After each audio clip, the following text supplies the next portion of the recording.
We talk about the unaliving of Renee Nicole Good. I think it's important that we look at this through the lens of critical race theory. You know, that bad word that racist white people hate to talk about? And historical context matters because history repeats itself. And I know a lot of people are thinking, well, she's a white woman. But yes, she was a white woman fighting for the humanity and the rights of non-white people. And as a white person, when you choose to use your privilege for good, when you choose to use your life to go to bat for other people, you're willing to take it all the way to the point of death, know that you will be otherized and marginalized and stigmatized just like non-white people. Cops have been killing black people, black Americans, since the birth of this nation. Y'all remember when Philando Castile was killed in Minnesota with his girlfriend in the car? He was informing the cops that he had a legal firearm in his car, and they opened up and unalived him.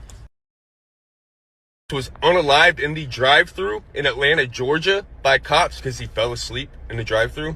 I remember when that white lady, that cop, Kim Potter, killed Dante Wright. She thought it was her taser.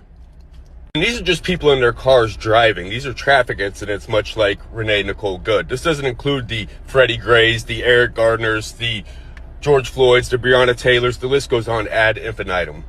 How about this one in 2021? A very similar incident with Lamont Moses in Delaware. When he was fleeing police, they shot and killed him.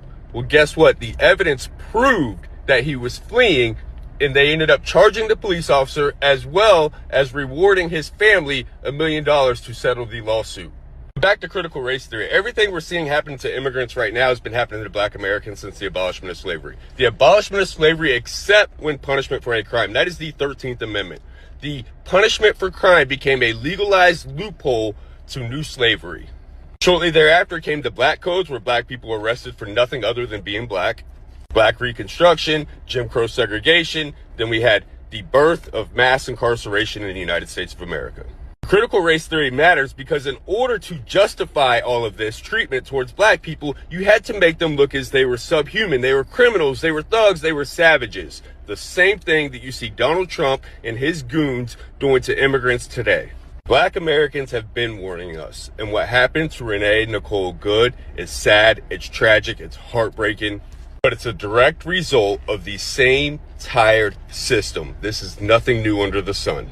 And until every other white person in this country is willing to become Renee Nicole Good,